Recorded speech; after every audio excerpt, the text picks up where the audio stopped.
Hey folks,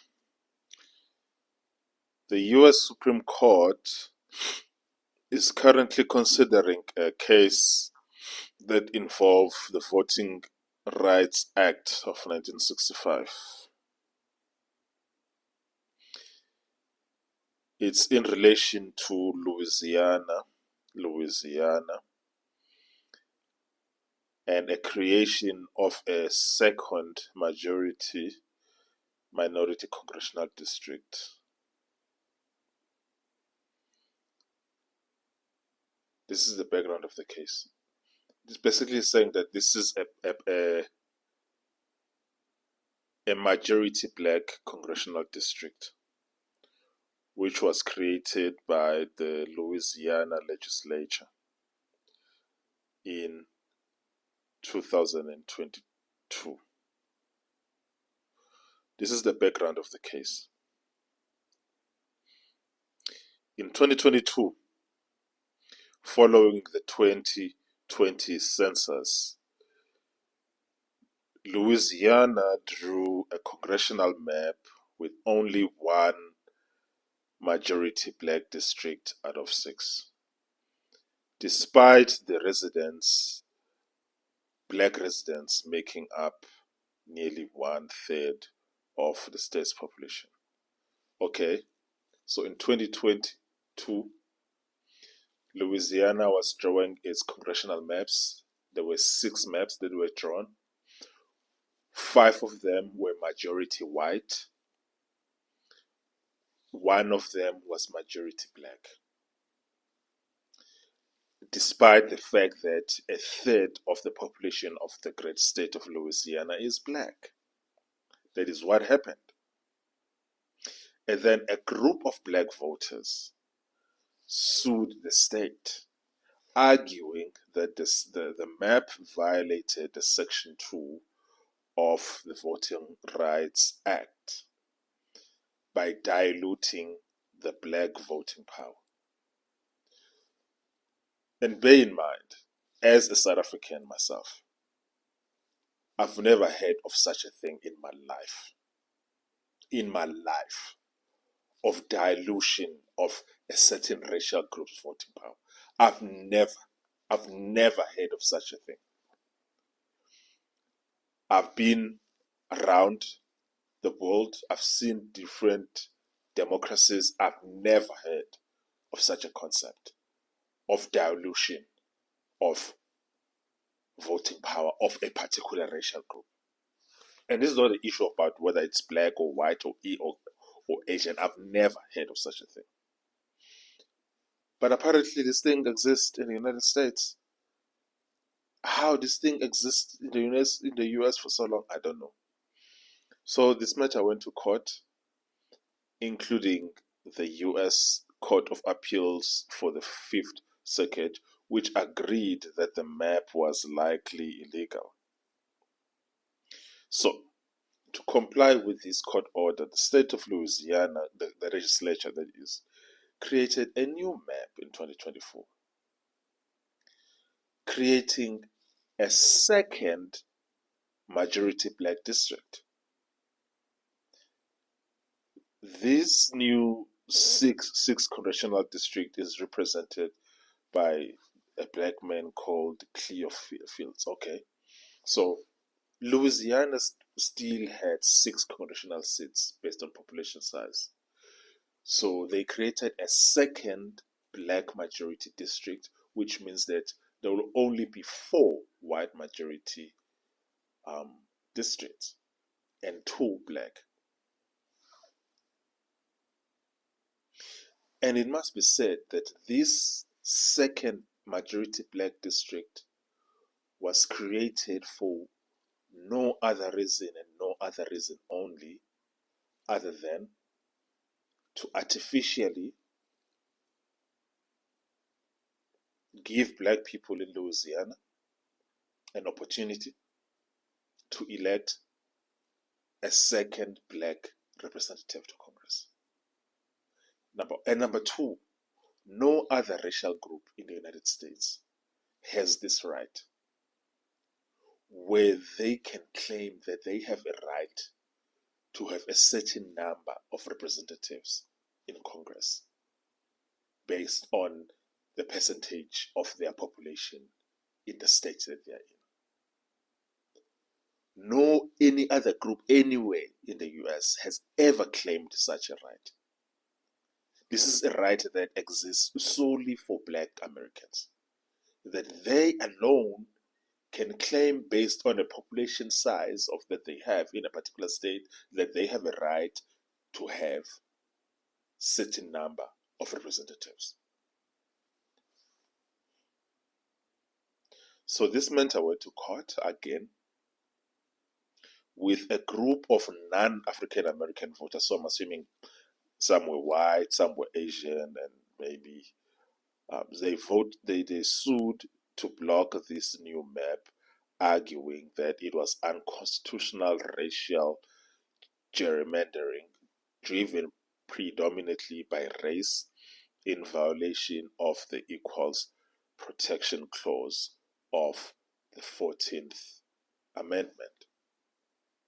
Okay, so now it seems that you have a law of Congress in conflict with the United States Constitution. The United States Constitution, obviously, as you know, has supremacy over any law. Every law in the United States of America must comply with the United States Constitution.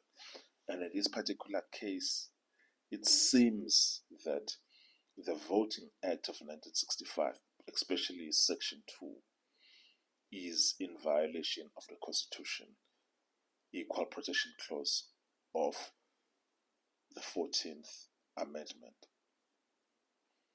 And the Supreme Court, the US Supreme Court, has been hearing the arguments on this case, and there is a lot of chatter on MSNBC, CNN, ABC, NBC, all of them discussing this case. NPR, Washington Post, New York Times, and they are all bemoaning this thing that the U.S. Supreme Court is continuing to gut voting rights. And there were some protests in Washington as well, with various liberals, mostly Black liberals, talking about how the U.S. Supreme Court is gutting the voting rights of African Americans. What I would like to know, personally, as someone who is not an American citizen and who is obviously a Black person, is I'm thinking about in South Africa, where the majority of the people it's Black, it's 80% is Black, and white people are like 9% of the population. I've never heard of such a thing, that white people who are 9% of the population, that when they live in communities, whatever community that they live in, that they have a right to racial representation when it comes to electing of people into parliament. What happens is that one man, one vote. That is what happens. One man, one vote. And secondly, as a South African, regardless of race, gender, color, creed, if you want to run for parliament, you put your name in the hat, and then you go out and you try to persuade your fellow South Africans to vote for you. And if you can't persuade them, you won't be able to be elected. So, and actually now that I come to think of it, white South Africans would not be in parliament at all if it wasn't for Indians and coloreds voting for them. But I've never heard of an argument ever that white South Africans deserve to have racially created districts in order for them to be guaranteed to have a seat of a white person in parliament. No such a thing exists. You can go anywhere in the world where white people are a minority, whether it's be Botswana or whether it be Kenya or Nigeria, all of these African democracies where white people are an absolute majority, like minority, less than 10% of the population. There is no such thing that white people, because they are a minority, they deserve some special protection when it comes to elections so that they'll be guaranteed to have a white person representing them in a parliament. So whether you go to Europe as well, there is no such protection for any minority in Europe, that Asians, for instance, or blacks in Europe, that they need to have special protections in order for them to have people who look like them represent them in the British Parliament, the House of Commons, or in the French Parliament, or in the German Parliament. It doesn't exist. This thing seems to me that the only democratic state that has this clear racial discrimination in favor of blacks is the United States of America. What should be happening according to the Constitution of the United States of America is what is stated in Section 14 of the United States Constitution, the Equal Protections Clause.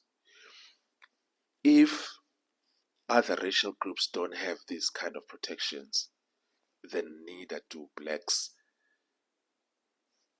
If whites can't have these protections, then blacks can't have them. If Asians can't have these protections, then blacks can't have them. What happens on your left hand must also happen on your right hand. You do not have rights that other groups don't have on a mere fact that you are a minority. It doesn't work like that. Minority rights does not extend to you having rights that other people don't have. If black people want to be in Congress, you need to put your name in the hat and you need to compete. What I found to be very bizarre following this case is when I saw a Soon Supreme Court Justice, this was Sonia Sotomayor, making such a troubling claim.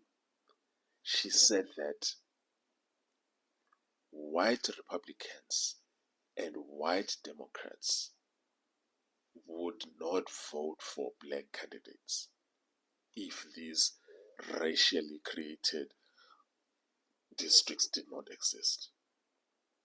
Basically, what she said, what she did, she said this in court. What she basically said here is to actually impugn the characters of white Americans by saying that white Americans don't vote for candidates on the issue of policy and on merit. They vote for candidates on the basis of color. That is what she said, without any evidence. She basically said that America is so racist that blacks need some special dispensation in order for them to be able to have a chance to be in Congress. I find that comment to be extremely, extremely offensive and to not be to be befitting of the dignity of a U.S. Supreme Court Justice. She basically said that Americans are racist, they won't vote for blacks. That is what she said. Even though of the fact that Barack Obama became president not once but twice. And I can tell you now that she couldn't win the American election on the black vote alone. That's just not possible.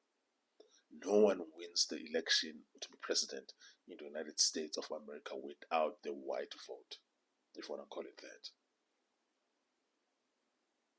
And we have many other examples everywhere. We have a representative in Houston who is black and is representing a 90% white district. We've had black We've had black representatives in very white states like Wyoming in the past.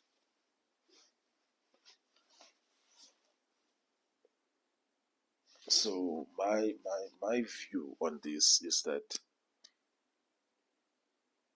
the creation of this second majority black congressional district is intrinsically unconstitutional. There is no way that you can justify this, because also another problem is that no other minority group in the United States has these so-called rights of having guaranteed representation. It doesn't work like that. But you are saying that blacks should have this special right of having guaranteed representation. Elections work this way. You put your name in the hat and then you campaign and the people vote for you. This issue of trying to guarantee outcomes is not something that is supported by the Constitution, especially when you're trying to guarantee outcomes by treating other people differently than you treat others. I can't support this. I can't support it. And I don't even understand why would Americans abide this thing for so long. But anyway, as I said, I'm not an American citizen. This is just my opinion. I just know that there is no other democratic state anywhere in the world that will abide anything like this. It is so blatantly unconstitutional. It is, and it's intrinsically discriminatory. It discriminates on every other racial group in the United States. It discriminates against whites. It discriminates against Asians. It discriminates against Latinas. It has to stop. It has to stop right now.